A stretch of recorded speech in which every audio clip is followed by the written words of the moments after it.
but I get as close as I can get to what I believe and what I feel is the highest integrity, the highest selflessness that I can achieve in most of the situations that I would have to consider that. Specific to this scenario, it was simply to see if just a variety of things, like making sure that the person itself remains anonymous in a sense, just as simple as that. Making sure that I'm not distorting any views for my own personal self-interest, that I'm not making myself look better than the other person in any way, that I'm not projecting accusations or blame on anyone, that I'm not sharing things that are not relevant or that would by the other person be seen as a disclosure of something that was private in that sense. So those are some of the things that naturally then I go down the list and I check in. Well, okay, I can say this, and it would be a general statement of what I want to share, what is relevant. It's not relevant necessarily what occurred or what thoughts were spoken. What is relevant is that I want to share with you a certain process, which is that I effortlessly went from the most frightening thing 2 years later, not having thought about it in between that much, to being the most liberating thing, being able to generously give away my wife if she wanted to. And this was a mutual dialogue. It was just a hypothetical dialogue at the time. So I just go down the list and see, like, what can I share about this that feels relevant, general, and like it's not intruding upon or detracting at all from her identity. Does that make sense? Okay.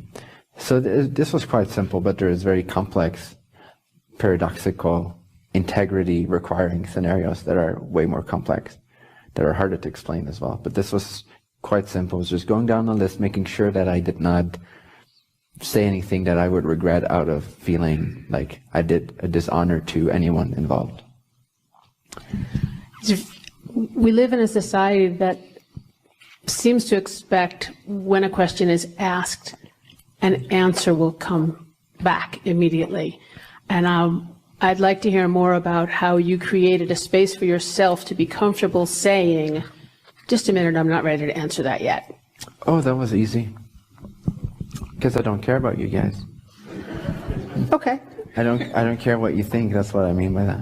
Yeah. So I'm here to be who I am as purely as I can, and I would never want to sacrifice just blurting something out that I regret for the sake of, you guys having to wait for a minute. That's okay. And in fact, I think it's relevant for you guys to see me do that, and it makes sense and it adds to the whole dialogue in some way.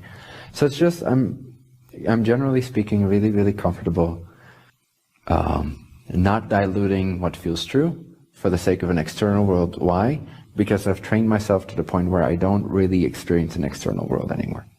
So when I'm sitting up here, yes, I can reference you guys, and every once in a while it feels like, oh, there's something out there, but it's so a temporary projection and clarity that really my more constant experience is that there's nobody else out there per se. So I'm just being myself.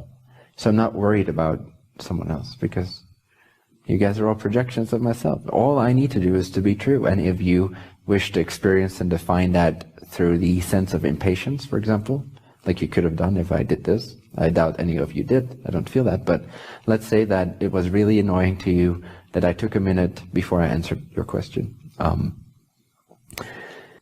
Honestly, I don't care. That's your choice. You see, that's, again, there's that integrity, that relationship. That is your free will. If you want to define that moment of pause as impatient, as disrespectful, that's completely up to you. Like, it's none of my business if you want to think that, if you want to believe that. Now, this applies to relationships too. Same attitude. If you want to think the things you think about me, then you can think the things you think about me, and vice versa. So we're all free to be ourselves. So I leave it up to you. I'm not going to try to avoid your lack definitions by speaking faster or by doing something differently. Does that make sense? It makes perfect sense. Awesome. If you're you. If I'm me. Right.